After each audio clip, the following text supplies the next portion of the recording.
જય હિન્દ। તો આપણે થઈ ગયા આજે રેડી, કેમ કે આજે છે રવિવાર, આપણે જવાનું હતું મેચ રમવા। અમારી ટીમ આવી ગઈ હતી તો અમે નીકળી ગયા મેચ રમવા। એક ગાડીમાં અમે 3 જણા હતા, અમારી બીજી ગાડી પણ આવી ગઈ। ગાડીમાં અમે રાહ જોતા હતા, અમારા ખેલાડી પણ આવી ગયા। અમે પછી ગાડી સ્ટાર્ટ કરીને અમે નીકળી ગયા ક્રિકેટ રમવા માટે। અમારા પોસ્ટ ઉપર ગાડી રાખી, ત્યાંથી પણ અમારા ખેલાડીઓ આવ્યા હતા। ત્યાં અમે ગ્રાઉન્ડમાં એન્ટર થયા, ત્યાં અમે સાહેબે અમને સેલ્યુટ માર્યો। ત્યાં અમે બધા ગ્રાઉન્ડમાં પ્રેક્ટિસ કરવા માંડ્યા। સાહેબે પણ પ્રેક્ટિસ કરી લીધી। અમારો ઓપનર જે મેન ખેલાડી હતા, અમારા જે નાના યુવા ક્રિકેટર હતા, એને પણ પ્રેક્ટિસ કરી લીધી। અમારા કેપ્ટન જે પહેલા જ બોલે પ્રેક્ટિસમાં દાંડ ઉડી દીધા, આપણને હસવાનું આવી ગયું। પછી જોઈને અમે બોલિંગની પ્રેક્ટિસ કરી લીધી, આપણે પણ બોલિંગની પ્રેક્ટિસ થઈ ગઈ હતી।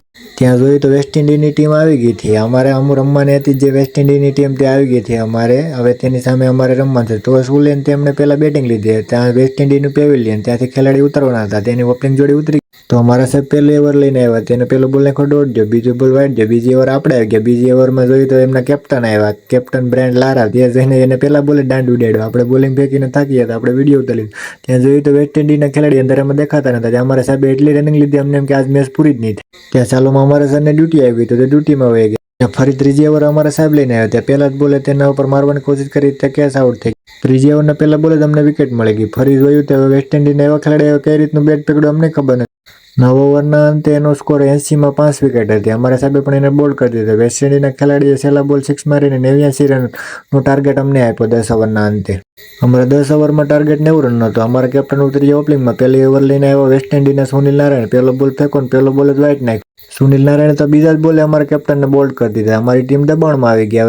સુનિલ નારાયણ તો ઘાતક બોલિંગ ફેંકતા હતા, 5મા જ બોલે કેચ ચડી, પણ એનો વિકેટ કીપર કેચ મૂકી દીધો। બીજી ઓવર લઈને આવી ગયા આંદ્રે રસલ। આંદ્રે રસલના પહેલા જ બોલે માર્યો છક્કો, બોલ વયો જો બાઉન્ડ્રી બારો બધા ખેલાડીઓ ગોતવા વયા જાય, કેમ કે વેસ્ટ ઇન્ડિઝના ગ્રાઉન્ડમાં વધારે ખરડો હતો એટલે દડો મળતો નહોતો। ફરી પછી ત્રીજી ઓવર લઈને આવી ગયા એના કેપ્ટન ખુદ બ્રાવોના પહેલા જ બોલે અમારા સાહેબે મારી દીધો છક્કો।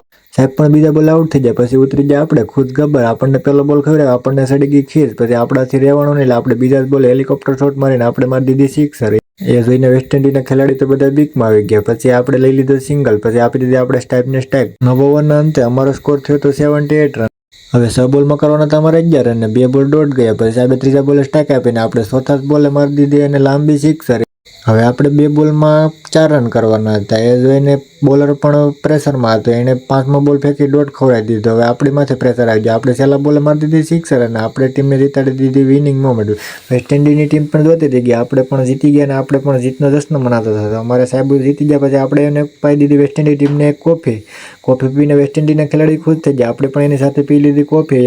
વેસ્ટ ઇન્ડિઝ ટીમ હારી ગઈ પણ એને કોફી પાઈ દીધી, એ પણ ખુશ થઈ ગયા। આવા જ મિની વ્લોગ જોવા માટે અમારી ચેનલને લાઈક કરો અને સબસ્ક્રાઈબ કરો।